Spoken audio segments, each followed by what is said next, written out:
Act of 1867 acts as the base for Canada's constitution. The Act created a federal dominion uniting New Brunswick, Nova Scotia, Canada East, and Canada West. It defines much of Canada's system of government, involving how the House of Commons works, the Senate, the justice system, and taxation system. Before Confederation, Canada was divided into small colonies. Upper and Lower Canada had previously united into one province, but there was demand to form a transcontinental nation.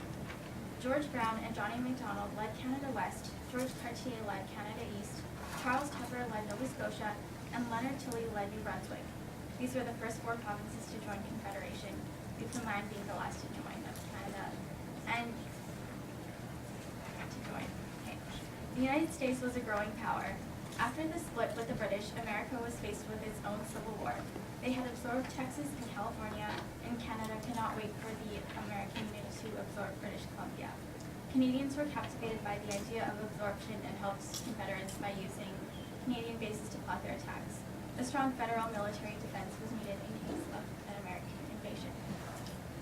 Also, smaller colonies were spending much more money on building railroads and roads, and it could be significantly reduced if they united.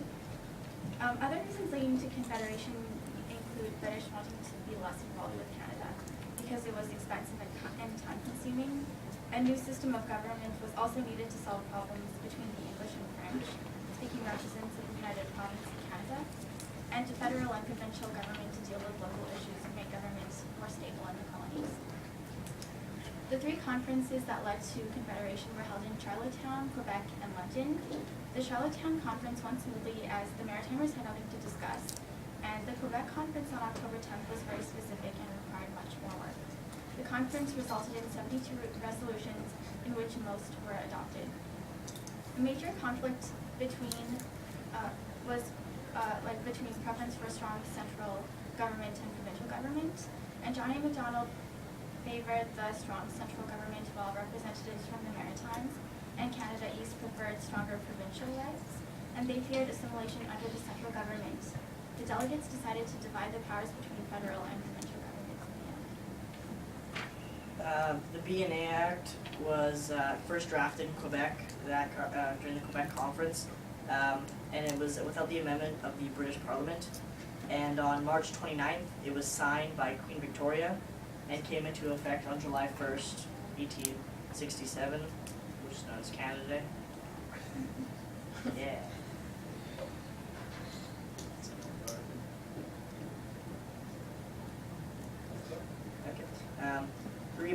Three provinces joined the new Confederation: Canada East, Canada West, which are now known as Ontario and Quebec, and the Maritime provinces, which included New Brunswick and Nova Scotia. This act was put in place it was intended to balance the forces that are pushing the old provinces apart with the forces that had pushed them together.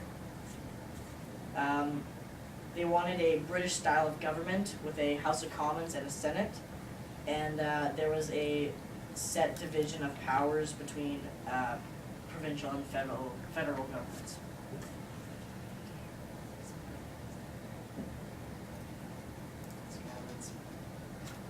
Yeah, okay.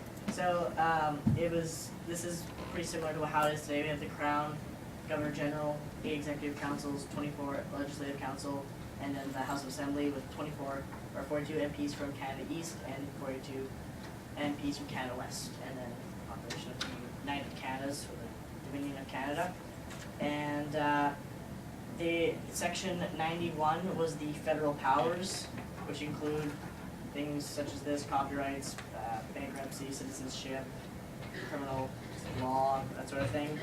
And Section 92 was provincial powers, which included hospitals, prisons, education, natural resources.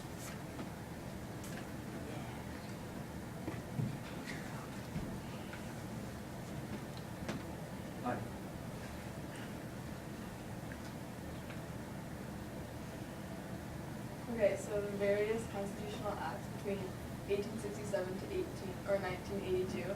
So those were all the different ones. As you can see, there's a ton. So they dealt with a variety of different topics, though the majority were concerned with modifying the representation of Parliament or in the Senate of Canada as the country got bigger and expanded and changed. So So like, so PEI and Nova Scotia, or sorry, Newfoundland and the Confederation after all the other provinces. So you can see here, so PEI entered in 1871, and yeah, and they just entered later because they didn't agree with some of the things. So the BNA Act was renamed the Canada Act, or the Constitutional Act, in 1982. So Queen Elizabeth signed off her constitutional powers. So it pretty much meant that the United Kingdom ended its involvement, which she didn't. So the Charter of Rights and Freedoms, so pretty much what is it? It's a Bill of Rights inside the Constitutional Act of Canada, and is designed to unite Canadians with the main principles of Canada. So this helps us sustain democracy, and it also enforces the rules. So the creation, that is Pierre Trudeau up there. In 1960, the Canadian government, the Bill of the Canadian Rights, Pierre Trudeau really wanted to include it into the Constitution. He is the main person who really forced it. Why is this important? It outlines the main principles of Canada. So pretty much like what we believe in. So like freedom of speech and religion. Everyone has the right to vote. You can leave or enter Canada whenever you want.